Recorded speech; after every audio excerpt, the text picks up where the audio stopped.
অসম্ভব। বাচ্চা কোলে নিয়ে নতুন বউ বাড়িতে ঢুকবে, লোকে বলবে কি? এখন লোকের কথা ভাবছো কেন? আমার মুখে ঝামা ঘষবার জন্য তুমি মেয়ের বাবার কাছে ফ্ল্যাট গাড়ি চেয়ে নিজেকে ছোট করো না। স্বপন চাকরিটা ভালো করে করুক, আজ হোক কাল হোক ও নিজেই ফ্ল্যাট গাড়ি করতে পারবে। ওকে কাঁধ থেকে নামাতে পারলে তো আমি বেঁচে যেতাম, কিন্তু তোমাকে দেওয়া মানে তো এ বাড়িতেই থেকে যাবে। তারপর যখন তখন আমার ঘরে ঢুকে যার তার সামনে আমাকে মামা বলে ডেকে উঠবে। মেয়ের বিয়ে দিতে গেলে শুধু পাত্রের সঙ্গে কথা বলতে চলবে না, পাত্রের বাবা মার সঙ্গে কথা বলতে হবে। আমাদের কিচ্ছু বলতে হবে না, যা বলবার স্বপনই বলবে। ওহ, সবকিছুর একটা আদব কায়দা আছে।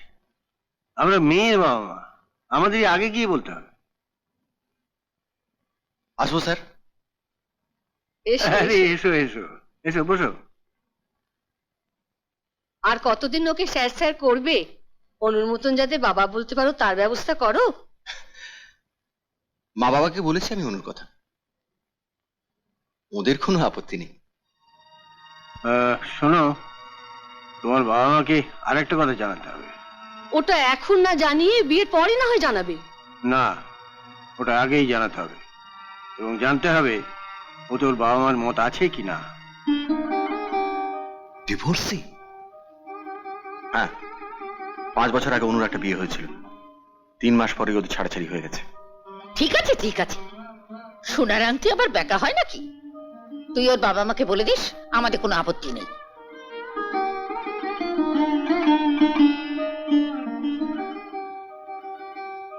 পাকা কথা দেবার আগে একবার তপন আর বড় বৌমাকে ডেকে জিজ্ঞাসা করো না ওদের কি মতামত।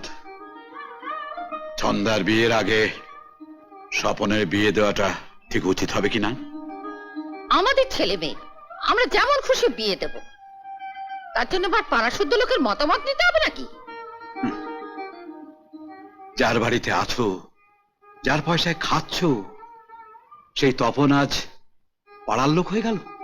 তাছাড়া আবার কি? কোনো ব্যাপারই যখন ওই ছোট ভাইকে সাহায্য করেনি, তখন পাড়ার লোক ছাড়া আর কি?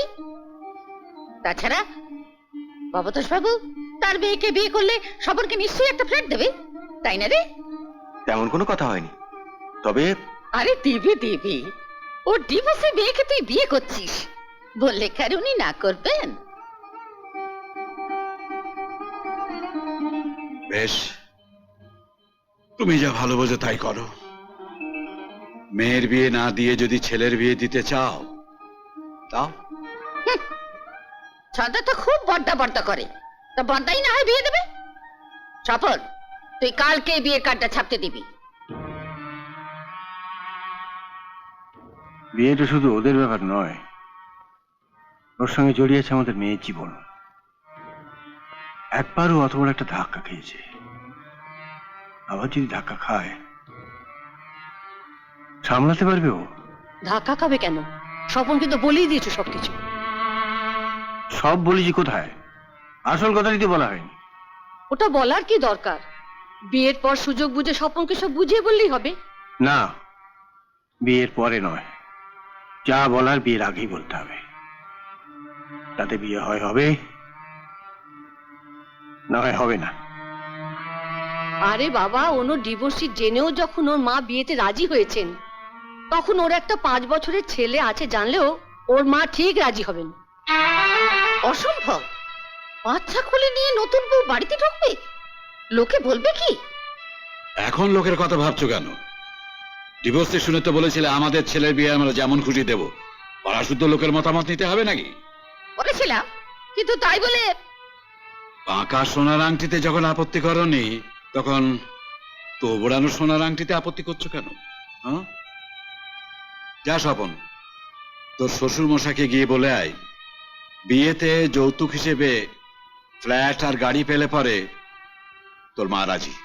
না না, লজ্জা আমি আত্মস্বজনের কাছে মুখ দেখাতে পারবো না। কিসের লজ্জা মা? একটা অসহায় মেয়েকে আপনি নতুন করে বাঁচবার সুযোগ করে দিচ্ছেন, এতে লজ্জা কেন হবে মা? লোকে তো বরং আপনাকে বাহবা দেবে। কিন্তু তাই বলে আপনি বিচার করে বলুন তো বাবা, মেয়েটার দোষ কোথায়? যে ছেলেটি মেয়েটিকে ঠকিয়ে গেল, দেখুন গে, সে হয়তো এতদিনে ধুমধাম করে বিয়ে করে নতুন করে সংসার পেতেছে। তাহলে এই মেয়েটাই বা কেন অন্যের অপরাধের বোঝা বয়ে বেড়াবে সারাটা জীবন? কেন আর 5টা মেয়ের মতো নতুন করে ঘর বাঁধতে পারবে না?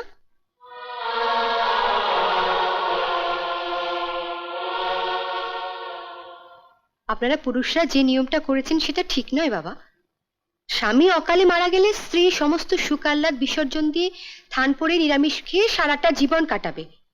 আর স্ত্রী মারা গেলে 1 বছর যেতে না যেতে স্বামী ড্যাং ড্যাং করে বিয়ে করে নতুন বউ ঘরে নিয়ে আসে। তখন আবার কিছু বলবে না তো? আমি তোমার কাছে শুধু একটাই অনুরোধ করবো মা, আমার মুখে ঝামা ঘষবার জন্য তুমি মেয়ের বাবার কাছে ফ্ল্যাট গাড়ি চেয়ে নিজেকে ছোট করো না। স্বপন চাকরিটা ভালো করে করুক, আজ হোক কাল হোক ও নিজেই ফ্ল্যাট গাড়ি করতে পারবে।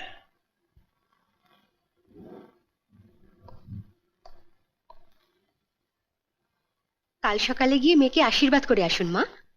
আশীর্বাদ করতে হলে তো সোনার গয়না চাই। স্বপন তো এখনো মাইনেই পায়নি।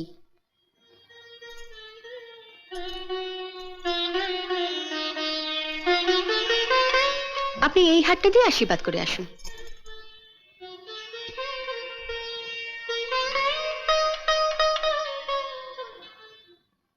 মিসদা, মেজবুদির ছেলেটাকে কেমন দেখতে? আমি তো ওকে দেখিনি, আজই প্রথম শুনলাম। রোজ ভোর 5টা একটা আয়াসকে নিয়ে যায়, ফিরিয়ে দিয়ে যায় রাত 11টা। পর্দার মুখে শুনলাম মেজদার বিয়ে নাকি ফাইনাল। আর এটা হোটেল রিজার্ভেশন রিসিট। আর এটা হলো দাদু ভাইয়ের অ্যাডমিশন ফর্ম। আর এটা ফাদারের কনফার্মেশন লেটার। এইটুকু একটা বাচ্চাকে তুমি এত দূরের একটা হোস্টেলে একা একা রেখে দেবে? কি করব বলো? বিয়ে করেছি, কোথায় একটু আনন্দ ফুর্তি করে কাটাবো তা নয়, এই হারামজাদাটাকে আমাকে ট্যাঁকে নিয়ে নিয়ে ঘুরতে হবে।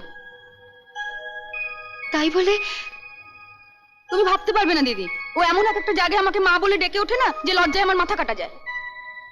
ও তোমাকে মা বলে ডাকলে তোমার লজ্জা করে? করবে না? দাও শনিটাকে রেখে আসি। আয় আয়, আমি একটু কথা বলবো অনু। যা বলার তাড়াতাড়ি বলো। ওকে আমায় দিয়ে দাও না। তোমায় দিয়ে দেবো? হ্যাঁ, দেবে? ওকে কাঁধ থেকে নামাতে পারলে তুমি বেঁচে যেতাম, কিন্তু তোমাকে দেওয়া মানে তো এ বাড়িতেই থেকে যাবে। তারপর যখন তখন আমার ঘরে ঢুকে যার তার সামনে আমাকে মামা বলে ডেকে উঠবে। আমি যদি ওকে তোমার ঘরে যেতে না দিই? পারবে আটকে রাখতে? হ্যাঁ পারবো। ও আর কোনোদিন তোমাকে লোকের সামনে মা ডেকে অপদস্থ করবে না। দাঁড়াও, তোমার ঠাকুরপোকে একবার বলে দেখি। হ্যাঁ হ্যাঁ, দিয়ে দাও দিয়ে দাও। ওকে হোস্টেলে দেওয়া মানে তো মাসে 4000 টাকা করে পাঠাতে হবে। একবার দুবার তোমার বাবার কাছ থেকে নেওয়া যাবে, বারবার তো আর নেওয়া যাবে না। আপদটাকে তাহলে দিয়েই দিই, কি বলো? হ্যাঁ হ্যাঁ, তবে এমনি দিও না, ও একটা শর্ত করে নেবে। বলো কি শর্ত? 1, ও আমাকে মা বলে ডাকবে না। 2, আমার ঘরে ও একদম ঢুকবে না। 3, ওর অসুখ বিসুখ করলে সব দায়িত্ব তোমাদের, আমাকে একদম ডাকবে না। ওর পিছনে একটা টাকাও আমরা খরচ করতে পারবো না। ঠিক আছে, তোমরা নিশ্চিন্তে হনিমুন সেরে এসো। ফিরে এসে দেখবে রাহুল তোমাকে একদম ভুলে গেছে। উফ, এটা যদি করতে পারো না দিদি। চলো, 1 ঘন্টার মধ্যে এয়ারপোর্ট পৌঁছতে হবে। আসি দিদি।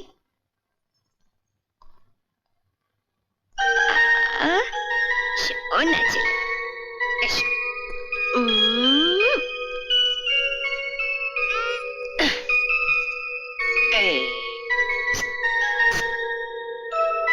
বলো তো বাবু, আমায় তুমি কি বলে ডাকবে? মা, না না না না, বড় মা। ওলে বাবা, শোনা ছেলে আমার, কত ভালো লোক। মেজবুদি বলে গেল তুমি নাকি রাহুলকে বরাবরের জন্য নিয়ে নিয়েছো। হ্যাঁ, বল তো রাহুল, আমি তোর কে হই? মা, না না না না, বড় মা।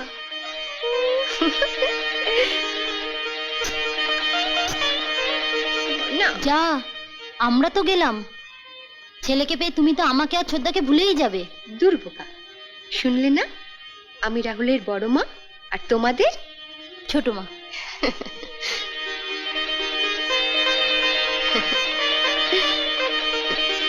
বড় মা, আমার বড় মা তোমার ছোট মা, তাই না পিসি? অনেক ভাগ্য করে জন্মেছিলি, তাই এমন মা পেলি। না না মা না বড় মা।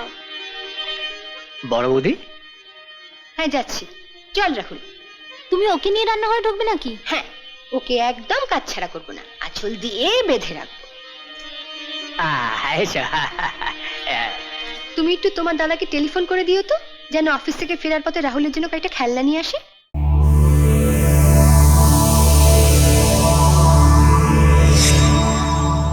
এমন আরো অনেক ভিডিও দেখতে এই চ্যানেলটি সাবস্ক্রাইব করে নিন এবং পাশের বেল আইকনটি প্রেস করে দিন।